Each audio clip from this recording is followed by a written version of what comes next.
Okay, Thursday night, Thursday afternoon for me, Las Vegas Triathlon Club member spotlight. And this is going to be fun to get to know Jake Romero a bit more on our spotlight. We've not only crossed paths physically at Ironman St. George, but we've also crossed paths geographically going through Michigan. And he's spent some time in Michigan and originally from the Philippines, and now he's in Las Vegas. And this is going to be a lot of fun because although Jake has only been doing triathlons for a few years, he's already built up a wealth of experience and has really a phenomenal 2022 plan. So we're going to hear more about that.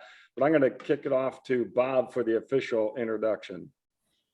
Well, thank you, John, and welcome, Jake. We're really happy to have you on here. And I'm going to let you do the introduction because it's just such an amazing story that you have. Folks, this is Jake Romero, and Jake joined the club this year in 2022 and started doing triathlons in 2019. Did his first, you can correct me if I'm wrong here on any of these, and then I'm going to turn it over to you here in just a second. But Jake did his first triathlon was Kokopelli Sprint 2019. Then he signed up for Indian Wells 70.3 and did that in the same year, a couple of months later, and then signed up for and was ready for IMAS. Which one was first? IMAS. IMAS, and then that got canceled. Yeah. And then so the point of this is that Jake went from a sprint to being ready for a full Ironman in less than a year. Yeah. And it got canceled. So his very first Ironman was Ironman St. George on one of the toughest courses in the world. Yeah. So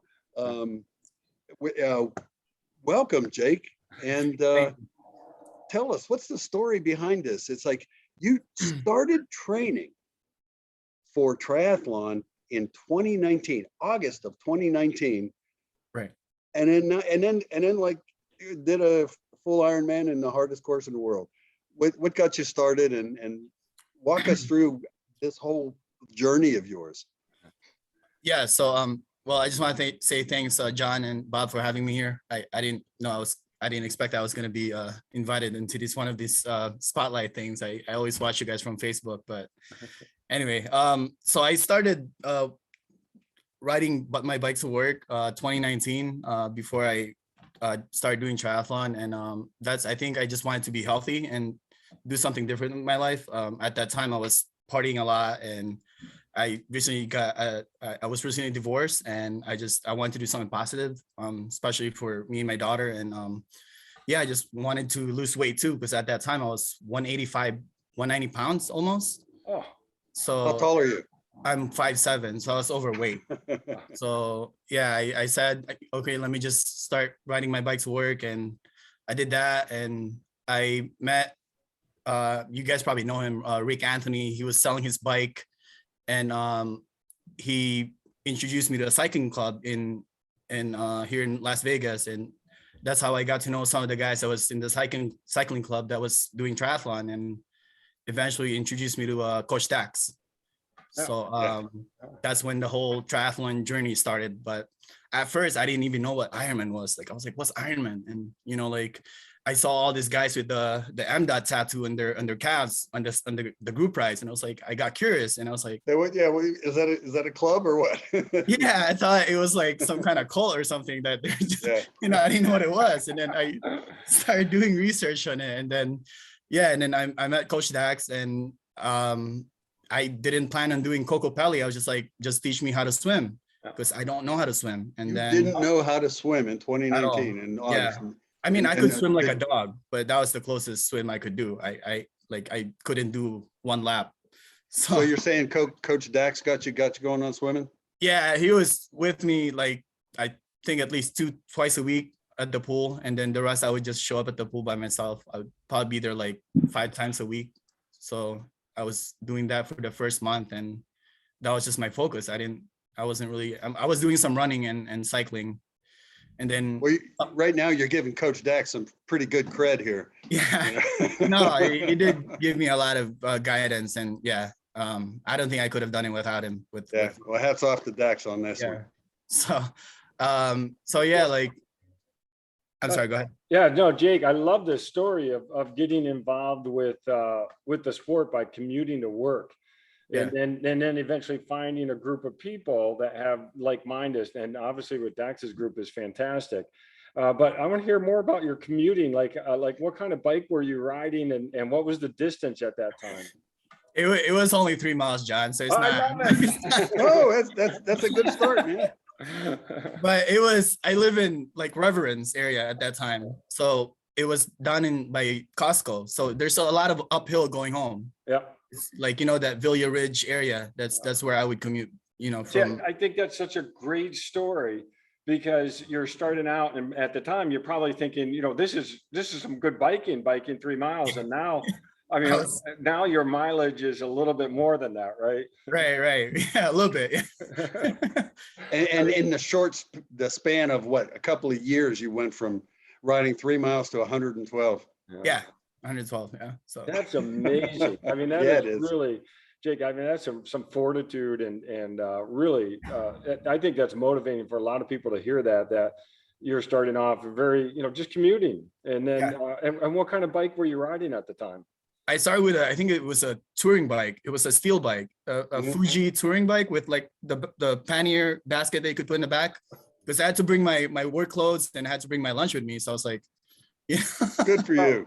And just that is just such a great entry into the sport. I think Right. that is a Did you use that bike in Kokopelli in your first race? No, I sold it and got a giant, I think Defy. It was one of the endurance bike, but it was a carbon. So It was a road tell bike. us about preparing for that Kokopelli as a sprint race. I mean, that still had to be a little intimidating given you're, riding 3 miles and then you're going to do a 20K bike ride. And that course, the Kokopelli course has a pretty good hill on it. So Right. what were what were your plans to get ready for that Kokopelli? at that time, I think I was just really worried about the swim because I never done the open water. Everything was new to me. And it was like 3 weeks. Kokopelli was, I think, September. And I started with Coach Dax at like August 9th, 2019. So it was less than a month and a half to prepare for it. So it's like A month and a half. Yeah. Jumping from not swimming to an open water swim. And open water can be intimidating. Yeah. So Well, okay. So what is your sport background then? I didn't do any sport in high school. I just pick up basketball. Some pick up basketball, but Yeah. I didn't do track or I didn't do cross country. I had nothing. Wow. background at all. Jake, I know this is amazing. that really is. I mean, one, it's amazing just to take on the challenge of doing a sprint race, but then I want to hear what led to the, going for the iron distance event. So as you were going for that sprint race and you hadn't done open water, how did you prepare for the open water swim for the Kokopelli? So we did a couple like weekends at Lake Mead, like open water swim before that, but it was probably like 2 or 3 times. Yeah. Mhm. Majority of the workout was in the pool. It was just being comfortable with being in open water. Oh, that's great. Yeah. Well, you obviously got some athletic, Yeah, genes you've within got you to be able to do that, pick that up and get Yeah. comfortable.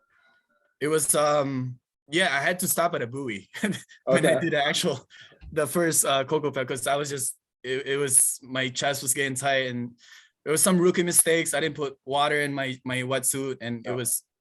it was hard for me to Tight. breathe.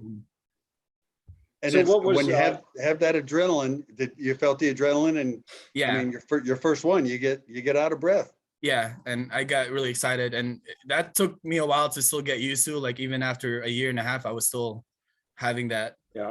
burst Yeah. adrenaline rush. And Join the club.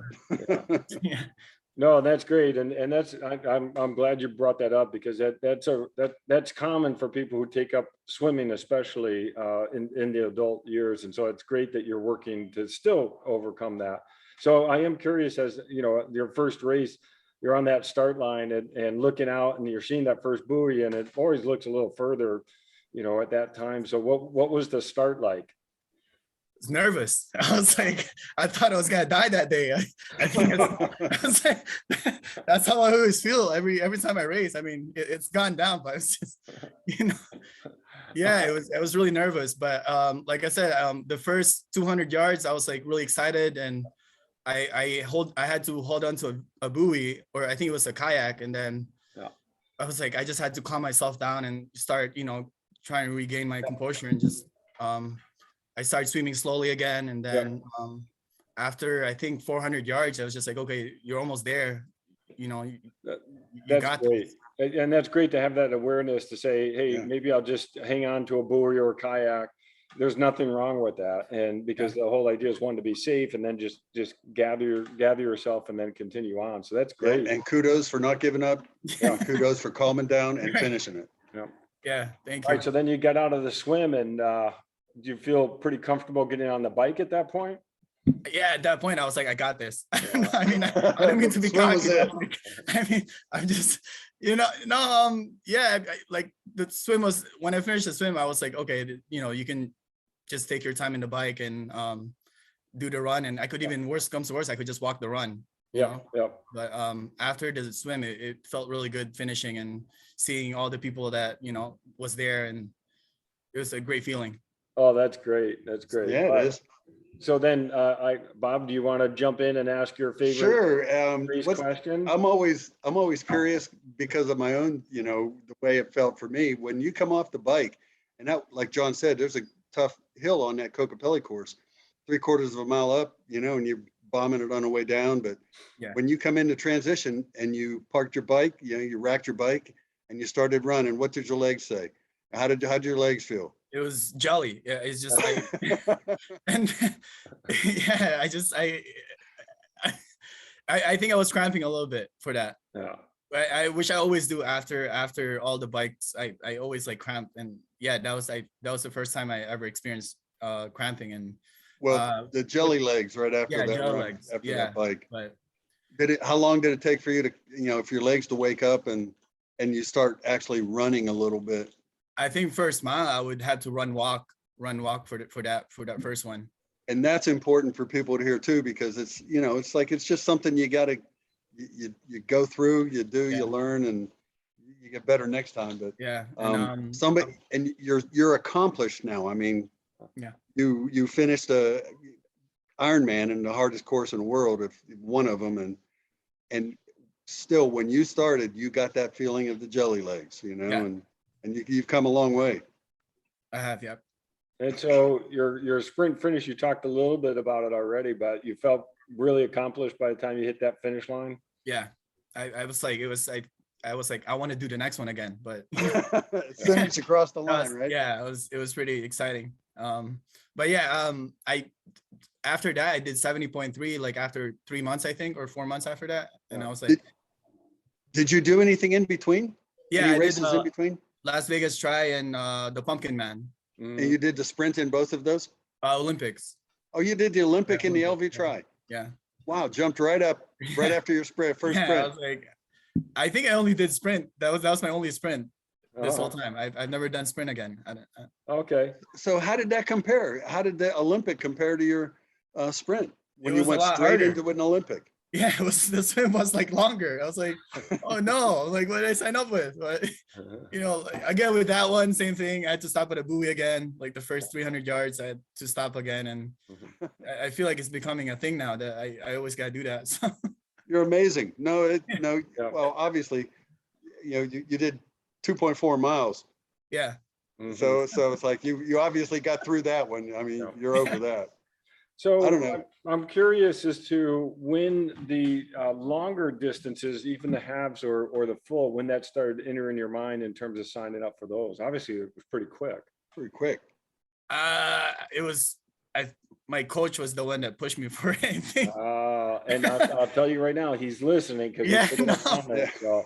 I didn't have any plans doing 70.3 at all at that short amount of time. I was like, I keep doubting myself. I'm like, am I ready? Like I've only done, sprint on Olympic, and I was like, he says, you've already did 1500 of Olympic swim. You only got to add 400 more. Yeah. It's like, why even, why stop there? So Well, I'm sure he's seen this endurance athlete in you, because I'm hearing it, in that you go into a sprint even with really just a small amount of training, and you really did that successfully. Yeah. And now to be drawn towards that longer distance, that I can certainly see that's a pull for you. Yeah. So what, another question, when you went into Indian Wells, that's cold. What was that? You know, I mean, it's really cold. What's that like? I think 60, 64. Yeah. It can be below. Was, Yeah. I don't recall, but it was, yeah, it was really the coldest race I've done. Yeah. 70.2 was, yeah. And did your hands work when you came out of the water? For some reason, I like it colder water because it's my heart rate slows down. Okay. And I really like the swim with that, even though it was, I mean, compared to like Arizona, I didn't like the swim in Arizona, the 70.2 Warm. Arizona. It's just, I don't know. It's just the way I guess my body is. It's when it's colder, I'm it's more cooler for me to like swim. Oh, interesting. Yeah. Yeah, it is. Yeah. But I did have booties and the silicone cap, so Yeah. Yeah. helped out a lot. Yeah, your hands still get cold. Oh, that's great. Okay, so now I want to jump into fast forward to Ironman St. George, which I know you were targeting Arizona first, and then it's always hard to keep track of which race went to which race. But Yeah. but Ironman St. George was really your first one. Now that's only within 3 years of starting triathlon. Yeah. Well, maybe let's start with, what was the training like going into St. George? Like how did you approach that? It's weird because I took a hiatus from coaching with Coach Dax after Ironman California got canceled last year in October. I was just like, I wanted to take a break. It was just it was too much. And I mean, just with the training, not even just the coaching, but it's like with the training, I just wanted to like just kind of do my own thing. Yep.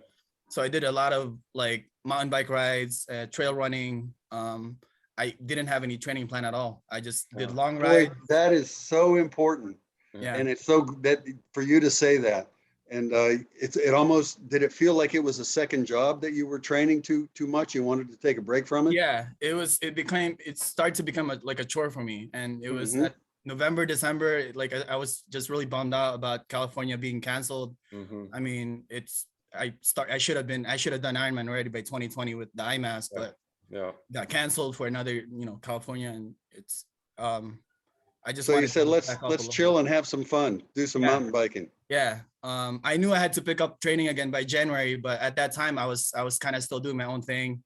I haven't talked to Coach Dax at that time. And I started doing the swim with Coach Mel. And I think I started doing that March or April, just to like get some kind of routine training every Tuesday and Thursdays at the Henderson. Yeah. At the multi-gen? Second? At the Henderson multi-gen? Yeah, multi-gen. I didn't know Coach Mel did that at the multi-gen. So that's someone else who influenced you, pretty well as far as got your swimming going better? Yeah, one of the guys that I knew that also training for triathlon. He goes there regularly every Tuesday and Thursdays. But no, I didn't have a structured training from after California, like January, February, like nothing at all. And then I reached out to Coach Dax finally by like April. And at that time, you only got like a month left. And like what else? He told me, I was like, what, there's really nothing we can do now. I mean, I've only done 3 80-mile ride, like at Red Rock, like only 3 within that five months of training. And I'm like, so I didn't really build up any endurance at that time. Wow, you must be an incredible athlete as far as having endurance. Yeah. I probably just got lucky. No, I think you put some endurance genes in you. So that's great. And Jake, I'll tell you, you're not alone, especially during this period with races being canceled and training. And I think it really was hard for a lot of us. But so I really like that you took a step back and just trained for fun. And I think that's so important. I mean, our theme is this year, enjoy the journey, and you really enjoy it. All right. So now Jake, you're going into St. George with minimum training then. In training. Oh. Yeah. But like when I reached out to Coach Dax, he said, this is you work with what you have, like this is what you did for the past 5 months. You just been having fun, you do your long rides, and you work with what you have. And it's always been his thing. What you put in training, that's what you get when you race. So at that time, the only thing he could do was just relax, just do whatever you can do. And he just gave me numbers pretty much, like this is what your numbers are on the bike, Don't go faster than 15. Don't go crazy on the bikes, and Mhm. the run just keep it at 12 miles per hour or 12 minutes per mile. So Now, this is for the race itself. This wasn't for the training leading up to yeah, it. it was too late. There was nothing we can do at that time. It was. But he helped you set your heart rate and your power and everything for the race just itself. Yeah, and my whole thinking was, which is he told me this, is like just consider it as a long day of training. Yeah. You're training with like the pros, Yeah. so Yeah. it's gonna be hell. But I mean, just it's what you put But in. still, you had a very respectable time at St. George.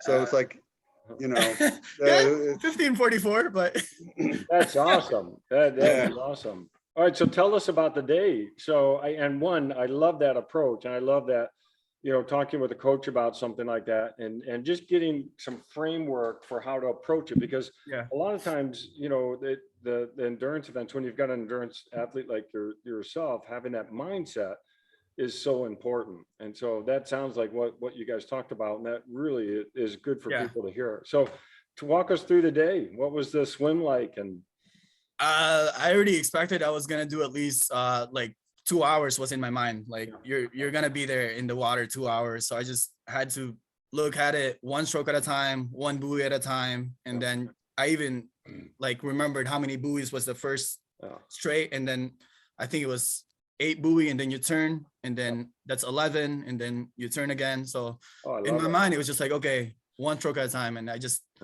I was looking at my time, and I was like, okay, I was doing pretty good after the first turn, and I just I for some reason that's the only race I didn't stop at the buoy. I had to hold on. I was just counting in my head, and that's great. And you were not going too hard. No, not going too hard. I was taking my time. I was, yeah. Oh, that's so smart. And that's why you had a good time. I mean, it's your first race. Yeah. I think it was 140 or 130. I think it's Oh, 130. awesome. That's great. Yeah, That was still a cold swim, and so that seems to be what you favor. So that's probably really good. So now you jump on the bike, and what was the bike like? I didn't know what to expect, because I didn't do the Ruvi, the app. I didn't know what the route looks like. You didn't know. So those hills were a surprise. Well, I mean, I've done the half St. George last year, but that's as far as I saw, that's really what I've experienced. I haven't done the whole, like the wall. I had never been to the wall before. Wow. The one before you hit the, what I'm talking about, John, right? Yeah. I didn't know what to expect. They keep saying 7,000 feet, and I'm like, where are they gonna get that? No, it was just this. Jake, this is an amazing story. For people who don't know, St. George is such an intimidating course, and people were going up and doing special rides up there and all that. So this is just so cool to hear how you approached it. Right, but and so you did the Gunlock Hill, and then you did Snow Canyon, and you just got through it. Yeah, I just tried to follow the numbers, like keep it at 15 miles per hour, and if don't push it too hard, because I know I gotta save my legs for the run. So especially did you do a heart rate. Were you monitoring your heart rate on that? No, or just your speed. It was just my speed. I didn't want to go over 15 and get too excited and over push myself on the bike. Wow, smart race. Yeah. All right, so now you come down the big hill. You obviously didn't get blown off with the wind, but that wind was a little crazy. And maybe talk about that, and then getting into the T2 and off on the run. Right, I almost got lost before the what do you call that, the Snow Canyon. Oh yeah. Because I turned where they were getting out, and I was like, there was no. I don't know if you know what I'm talking about. Like after you finish Snow Canyon, people were like exiting that and heading towards the T2. Yeah. And I haven't gone to Snow Canyon yet. I almost got lost in that one. And I turned and I was like, wait, this is not the right way. So I had to do a UE. But no, I already knew what to expect in Snow Canyon. It was gonna be 4 or 5 miles of hell. And like I just, I just kept pacing myself. It's like, don't go too crazy. I keep telling myself, please don't get off the bike. Don't get off the bike. Because I see people left and right walking, their bikes crying, and people laying down in the side road. And I was like, at least don't do that, man. I mean, what bike did you use for that? What bike did you use for that? I did a TT bike, a Speed Concept. Okay. Yeah. Oh, very good. So, All right, so now that's great, and so I love your mindset here of taking this on. So you get out of T2, and it's pretty hot at that point. yeah. How were you feeling? Pretty good. Yeah. I feel like I could have still. I was taking my time at the transition. I was putting all the stuff like cooling towel. Hmm. I was putting foot powder and Hmm. just trying to get comfortable before the full Yeah. marathon. So I was taking my time. I think I spent like 10 minutes at that T2. That's smart. And, That's and tell me something on your nutrition for this. How did you plan your nutrition? And I don't want the details, just, what was the basics of, So getting you ready I for have the this marathon? rice cakes. I don't know how many calories are in there, but it's like rice cakes. I take one every hour okay. and I alternate it with Martin. Hmm. So at least one rice cake and then one Martin. Every 15 minutes I always have something in my mouth. Every 15 minutes. Yeah. So either I drink, put salt. I even have salt in my Gatorade Endurance, and Mhm. I try to eat something solid in between. So That's I had great. 4 rice cakes, 4 Martins, Mhm. and then 4 bottles of Gatorade Endurance. Mhm. So On the bike. on the bike, yeah, on the bike. Yeah. Wow.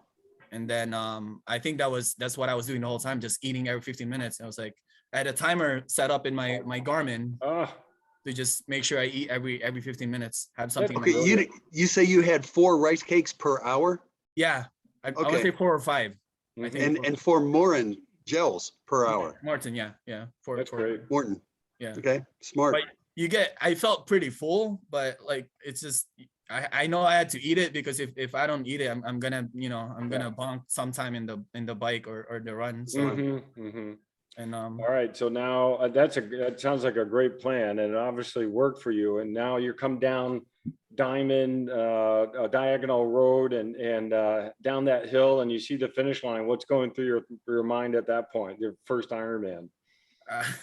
I couldn't believe it. I was like, finally, after waiting for like 2.5 years, Yeah.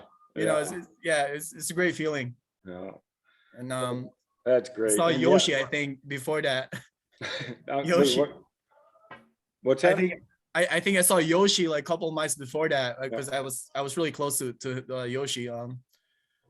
And Oh, that's awesome. Okay. it's just, Well, congratulations. I mean, that is so fantastic that one, your first Ironman, and then two, it's one of the hardest ones in the world. So that's really impressive that how you approached it, and I think you've got this endurance athlete within you that's really going to shine going forward. And speaking of going forward, you got a pretty busy 2022 ahead of you still.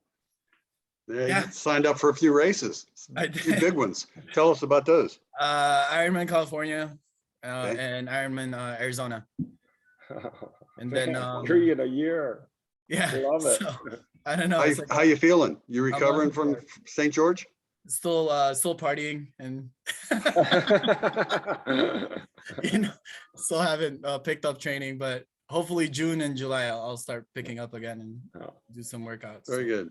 Oh, I love it. Okay, so now I want you to think back to, because I love the commuting story, and you've gone from commuting, a 3-mile route 3 miles. to Ironman within really about 3 years. Yeah. I talk about how you look back on those days to what you do now. Can you see what you've accomplished? Is that easy to see? Yeah. I mean, every day I always like tell myself you're always better than what you were yesterday or before that. Even if I if I don't finish a workout today, I still tell myself like 3 years ago you couldn't even believe you could do a 50-mile ride, or you couldn't even do 1,000 yard of swimming. So it's like, what I'm saying, it's I always tell myself that. So On your journey, just real quick, how did you head off injury? injury, Yeah. I never got an injury. It's weird. I don't know. I'm just wondering how you headed that off. A lot of people with the kind of load that you had, yeah. the trajectory that you had in your training and racing would have blown something out. Yeah. A knee or a shoulder. No, I think it's also training with the coach, because they would we would always follow a low heart rate training. Mhm. Okay. So like always fat burning, and we've never really push it. And I think that helps out a lot with avoiding injury because Oh, there you go. yeah, Mhm. we just didn't want to if and also when I tell him, hey, I don't feel good, he tells me, okay, we'll just back off on the training tomorrow. Yep. So I think that's one of the benefits of having a coach too. That Yeah. Well, um, I'll tell you, every time I see you, you're always having a good time and enjoying it. And really, this is so great to hear you talk about just that, hey, it's supposed to be fun. And I Yeah. love the mindset that you have here. Jake, I am really going to enjoy watching your next races this year. This is really a phenomenal story to hear you hear how you got into the sport and where you are now. So congratulations again on Thank you. your St. George race, and really just thank you for joining us. This is really neat to hear. Thank you, John. And Jake, I'm sure a lot of people, I know I am, I'm going to be tracking you on your next couple of races. I want to see what's going on. And I'm Okay. sure a lot of other people will as well. So yeah, Thank you, Bob. congratulations. I just want to ditto what John said. It's just amazing race. And I look forward to seeing what you're doing in your next couple of races. Thank you. I'm also looking forward to doing our Las Vegas Tri Club events. So Yes, that next weekend, that'll be fun. And Yeah. I love it. That will be your second sprint then, right? yeah, Come back to the short stuff. I Yeah. love it. Funny. yeah. Awesome. Well, Jake, thanks so much. Have a good evening. And thanks everyone for tuning in here. Thank you, John. Thank you, Bob. You betcha.